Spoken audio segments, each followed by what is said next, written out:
Everybody, welcome back to Friar Talk. It has been some time. Now, Isaac, I know you went live without me. Dude, I don't think I've been on in like a month. Our schedules have been a little bit busy, but we've been watching baseball. We've still been watching baseball. We're just never around when like we're all around. And Yep. obviously Chase isn't here today. Chase is super busy as well. So a lot of the reason is like we're kind of like bouncing around doing different stuff. I just actually started coaching football, so I've been like mad busy like every single day.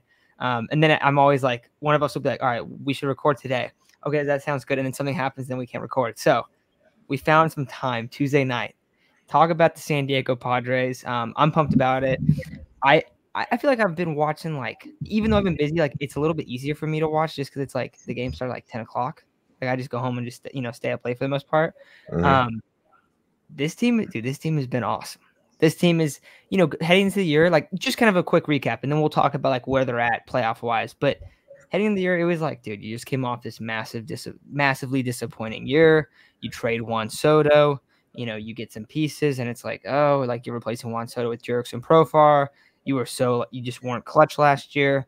Then the year starts, Bogarts doesn't look good again. Manny starts out slow, right? Like it just doesn't look that great. The pitching isn't like super strong. You have some injuries, stuff like that. But at the end of the day, this team is good. Not for one reason, but in my opinion, the biggest reason is that they are clutch. Yep. And that's what has made it so much fun to watch this year. Obviously, we're recording this Tuesday night. Last night, Jurickson Profar, clutch home run, right? Eighth inning, anything at high leverage. Jurickson Profar is taken out of the yard. Jackson Merrill, he had a home run last night too. We're going to talk about him with the Rookie of the Year stuff. We already talked about it one time, but we're going to talk about it again, a little bit more updated stuff. Hopefully later this week if we can find the time. But he's been a monster. I brought up Manny started out the year slow. He's heating up. He's hot. Fernando's hot. And all of a sudden, this pitching is good. Darvish and Musgrove are back. They've had a couple little bumps in the road when they've been pitching, but they've looked good the last couple starts. Outside of Musgrove's like one start. Musgrove's looked good outside of one start for like the last like six or so. But Darvish, his last start, he looks good, right? So the bullpen's locked in. The lineup's complete. All of a sudden, you're like, dude, this team can make a run at it. So that's just kind of my overall thoughts. I'm pumped. We have what? Less than 10 games. 10. Yeah, it's not this weekend, but the next Sunday. That's when the season ends, or the regular season ends. Yep. So it's coming up on us, dude. But this season is, even though we haven't really been to record that much since like trade deadline time, it's been amazing. It's been so fun to watch night in and night out. I've been loving it, dude. It's been one of the more fun baseball seasons that I've ever watched.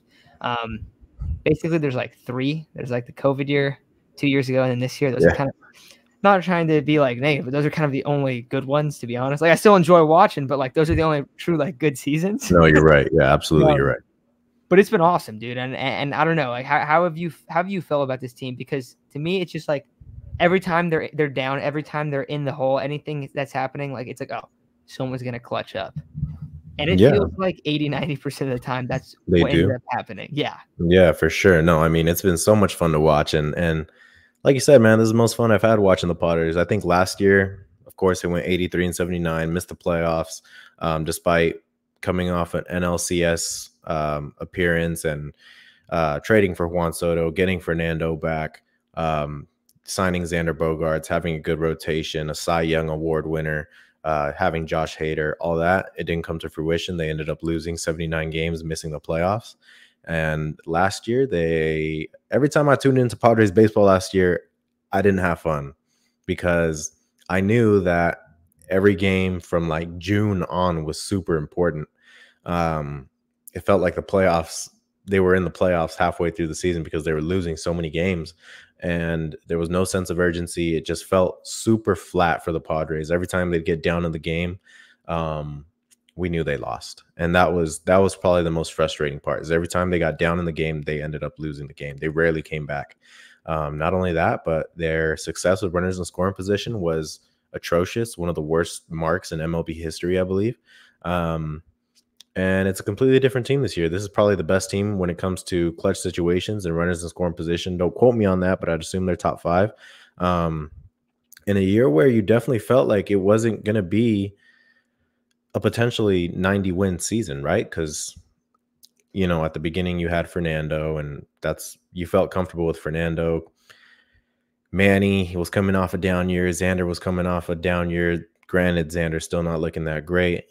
Jake was coming off a down year. Ha-seong Kim had a good season, but had a really bad last 2 months last year. Jerkson Profar had a bad year. Jackson Merrill, rookie. I mean, there was so many things that you could look into at the beginning of the season, and you could say the Padres might be an okay team. They might have to squeeze into that 6th seed. Maybe they'll win 84 games. If I remember correctly, AJ Cassavell had them winning somewhere between 82 and 84.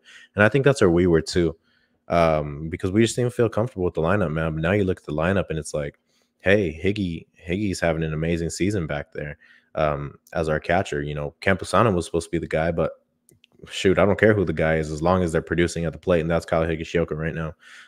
Added Elias Diaz. Luis Arias had one of the most impressive things I've seen lately, where he didn't strike out for like over 150 at bats, I want to say. I'm just going position by position.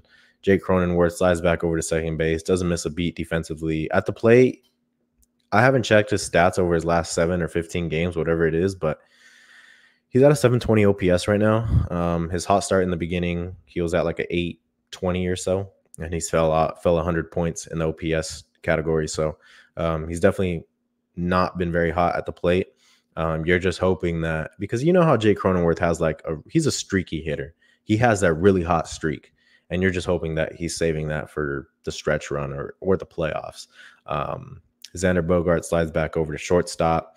I mean, batting average wise, if I remember correctly, his stats have been better since the All-Star break. The thing with Xander Bogaerts is you don't really have much to go off of, because you're like, he'll hit a lot of singles, but you already have Luis Arias who does that, and Luis Arias doesn't strike out, whereas Xander Bogaerts hits into a lot of double plays and does strike out. So you're not really too happy with Xander Bogaerts' production. He's still under 700 OPS.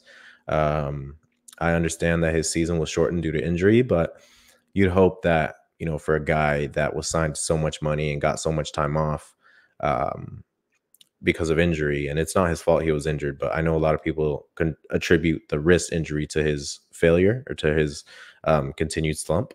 You expect more for sure. Manny Machado, though, man. MVP Manny Machado is back. It is no coincidence that the Padres have gotten super hot at the same time that Manny has gotten super hot. Manny has been one of the best players in baseball over the past few months. He's arguably right there with Jackson Merrill for being the best player on our team over that same time frame.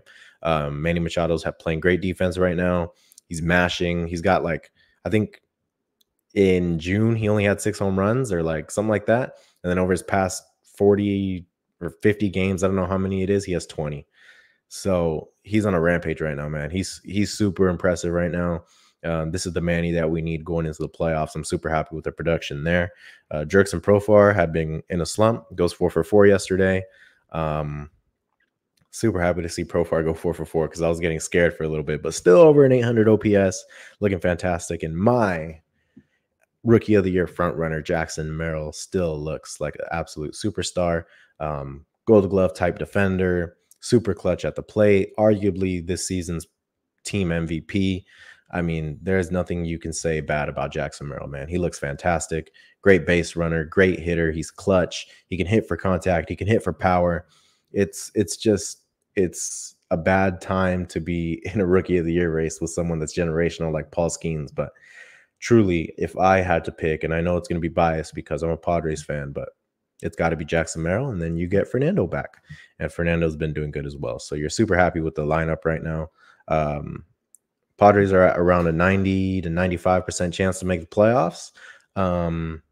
Mets have gone on a small skid, I want to say. I don't remember exactly, but right there with the Mets, the Braves, and the Diamondbacks. And of course, I know people are going to bring up the division. Personally, I'm not feeling great about winning the division. We're 3.5 back as we speak right now. I think the only way we could do it is if we sweep the Dodgers. But overall, the goal was to make the wild card, and it looks like they're going to live up to that. Yeah, and it's also interesting too, because I feel like at first, it was interesting because early in this year, every time they get above 500, they come back to it, or they get below it and then they get hot and they come back to it, and they just bounce around 500. And it was okay. but they were always in a wild card spot, which I think is funny because that does feel pretty similar to 2022, where it was like they were just always in the wild card spot. You remember that, right? It was like they never really left it, like maybe for like a few games, but they were just sitting right there in the wild card. This year's been the same thing, but they got super hot, and then a bunch of the other teams got super hot, and then all these teams, instead of being like around 500, now they're way above 500. You brought up the kind of, I mean, you went over everyone, which I think is great, and also you talked about like Xander Bogaerts and stuff like that. Xander Bogaerts is like the only real like disappointing player on the team. I guess 100%. Luis Campusano, but like I feel like they kind of just messed with Luis Campusano, honestly. Like he was doing way too much. I think it was actually smart to kind of send him down and be like, all right, let's get you back for 100%. Next year. Let's retool you a little bit. Let's do everything like that. Machado obviously kind of starts out slow, everything like that, but he's the hottest player in baseball right now. Luis Arraez has been battling injury all year.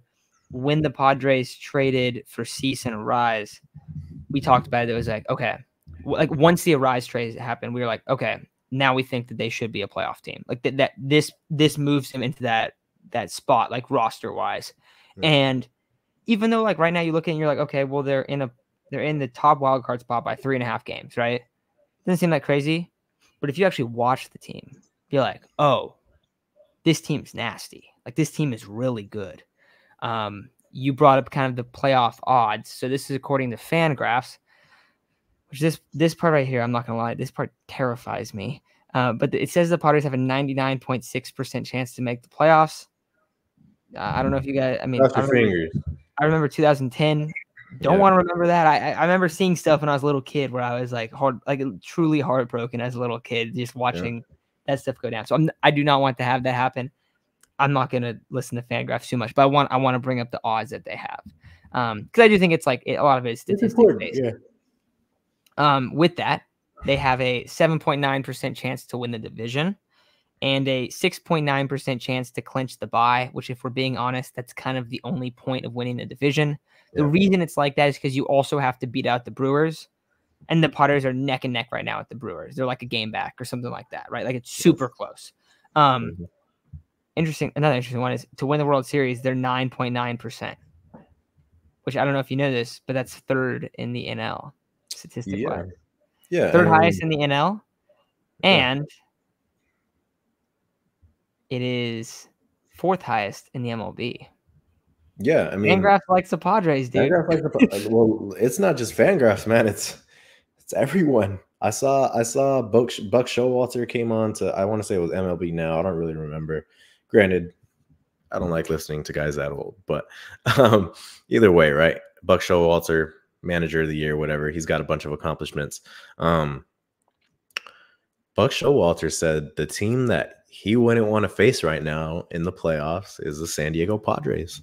And it's hard to disagree, man. I mean, Manny's hot, Merrill's hot, Fernando's going to get hot. He's probably already hot. Arraez is hot. Like, bro, this lineup is insane right now. And on top of all that, Yu Darvish just went out and threw 6 shutty against the second best team over the past, since like June. We're the best team since June. The Astros are second, and he threw 6 shutty against them. He looked amazing. Joe Musgrove looks great right now. Dylan Cease looks great. I mean, Dylan Cease had some rough starts previously, but went to San Francisco and looked really good. Michael King, I mean, dude, this rotation, this bullpen, everyone calls him ass, and not ass like that, but A.S.S. as an acronym for Adam Scott Suarez. That is one of the best back end bullpens in baseball, man. You still got Morihone in there. You got Estrada in there. You got guys that are fantastic. It's, to me, the best bullpen in baseball. If not, then it's a top 3 bullpen in baseball. And if it's, I want to say it's the best bullpen going into the playoffs. We've talked about it time and time again, man, and it'll be such a disappointment if the Padres make the playoffs and don't make it to at least the NLCS, because this team's built to win now. I mean, this is the best team AJ Preller's assembled, and that's saying a lot, because a team that went to the playoffs and beat 200-win teams, it was just 2 years ago that happened, right? And so you're looking at this team and you're saying, well, this team has just as good of a bullpen, if not a little better, because you got to remember that bullpen still had Suarez, they had Hader, Martinez. They had some really good arms in that bullpen, but these arms are also really good. You're looking at the rotation. You're saying, well, this rotation is also a little deeper. This rotation actually has a fourth arm. That rotation did not have a fourth arm in 2022. We struggled to win game 4 or game 1 of the Dodgers series because we had to throw Clevenger, and game 4 of the Philly series because we had to throw Manaea and Clevenger.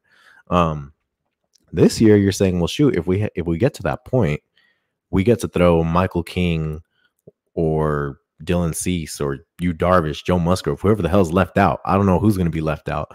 That's the big question. It's a good problem to have. It is a great problem to have, right?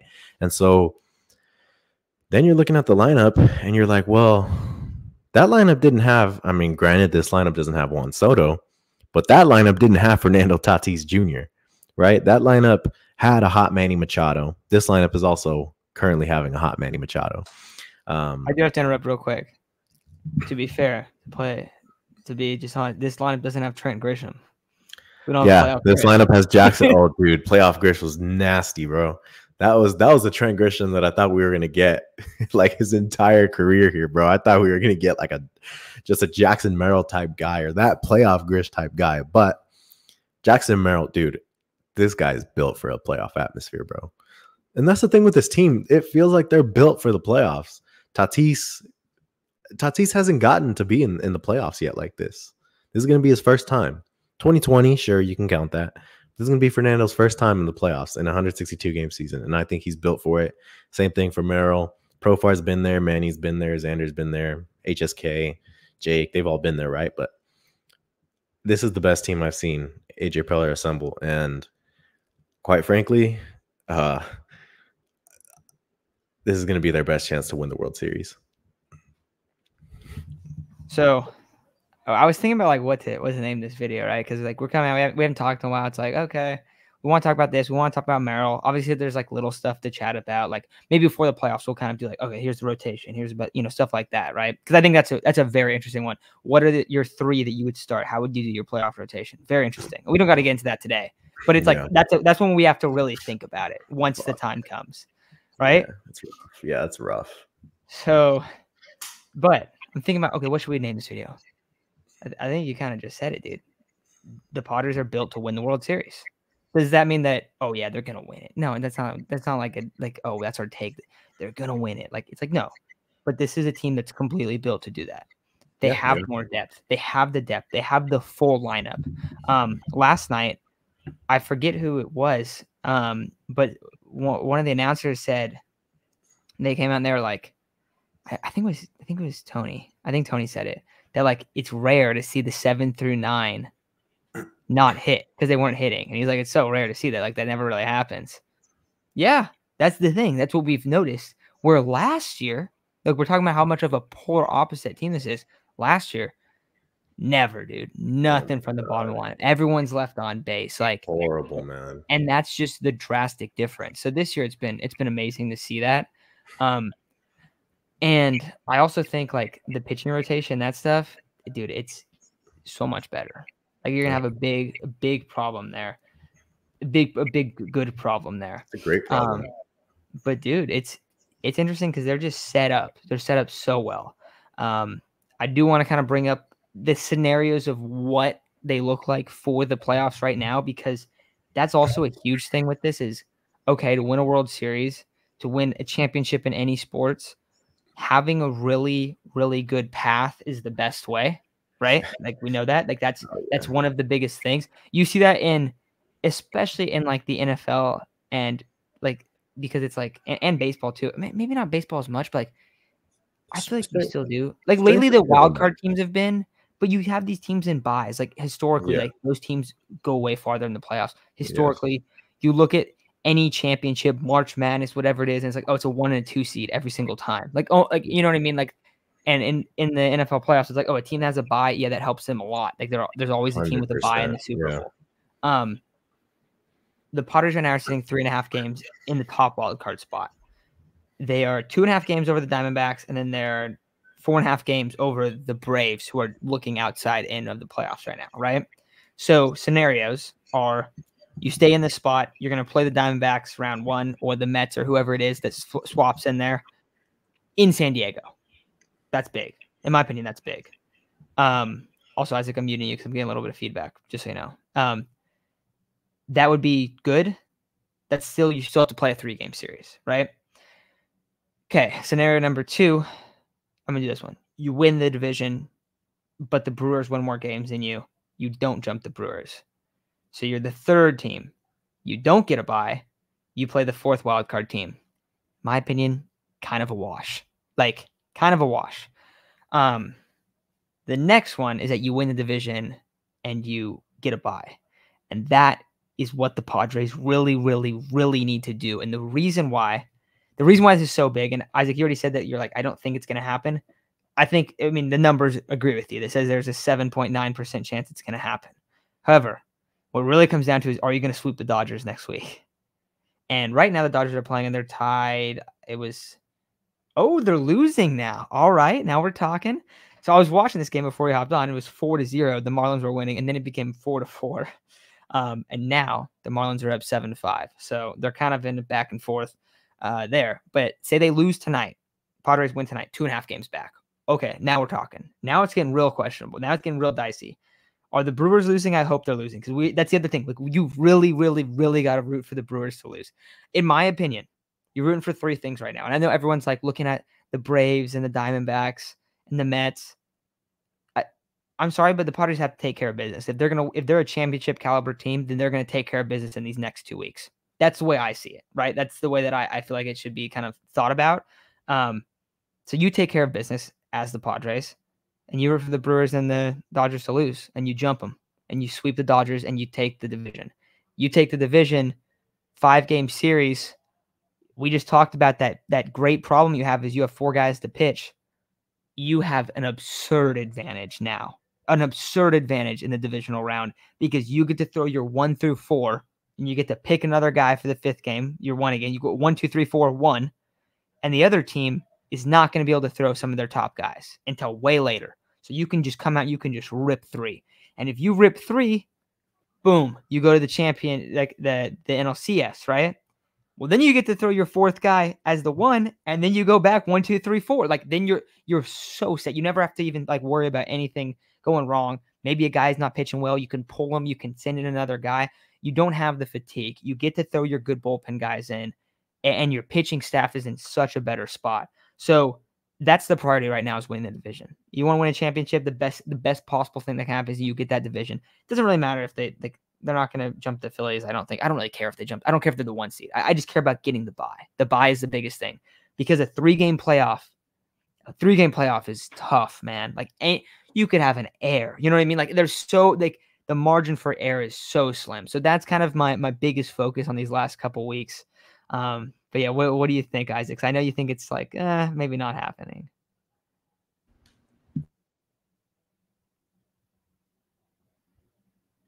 I think I muted you again. I tried to unmute you. Good. All right, cool. I was trying to mute myself. I had the captions right there, so it was blocking it. But yeah, I mean, it's tough, man. If the Padres could be within 2.5, or let's say 2. If the Padres could be within 2 games by the time they play the Dodgers, it's a different story. Now, if they're 3 or more, then they have to sweep.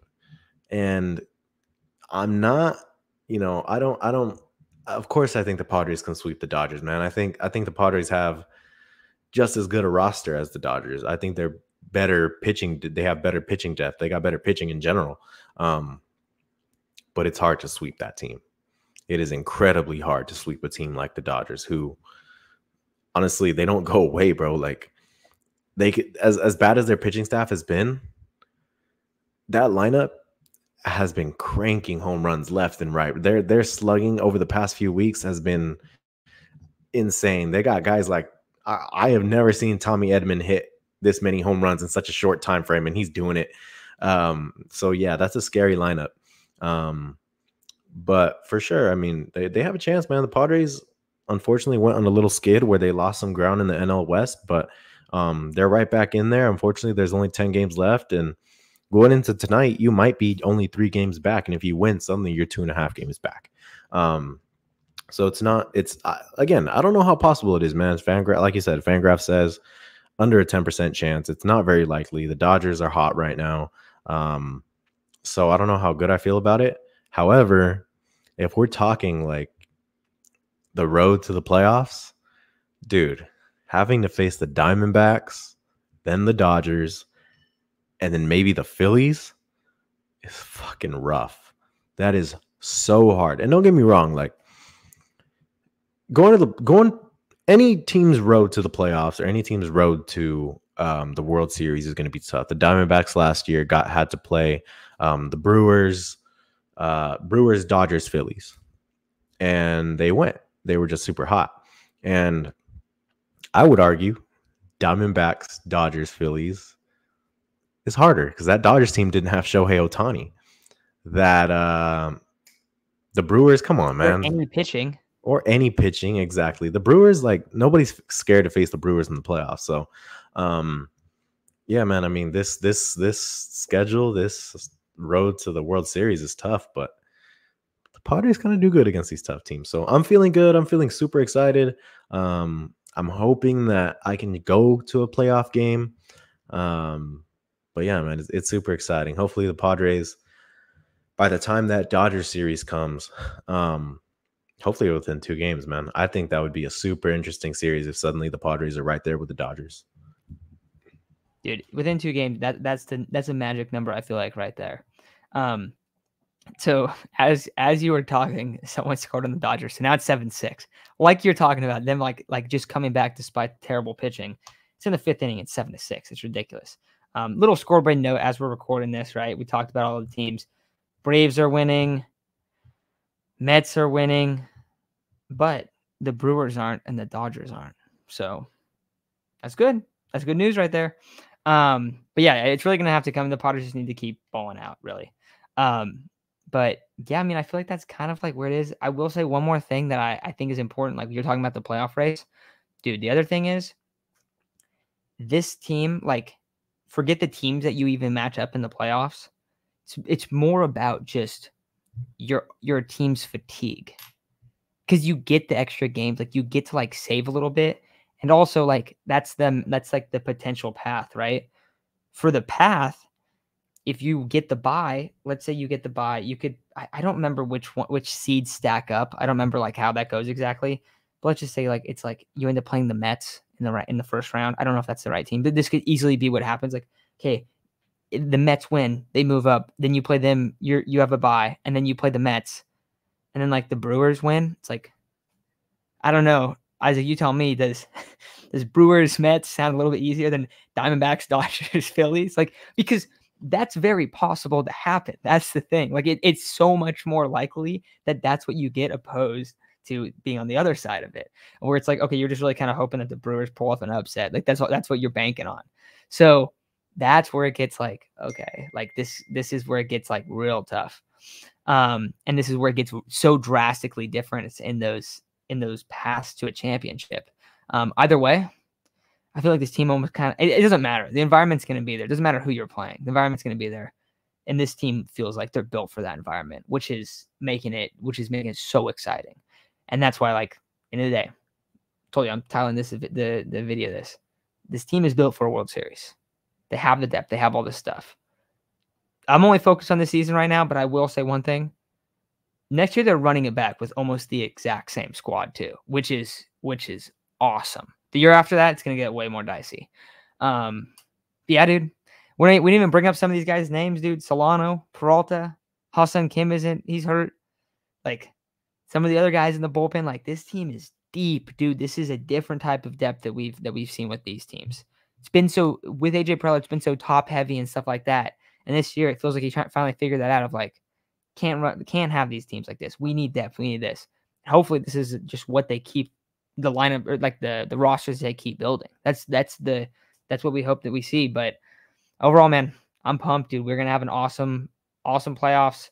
Definitely gonna get you guys some more vids out. We'll find some time. It's been hard, but it was really fun to talk about this team today. Now we get to watch the game in like an hour or so.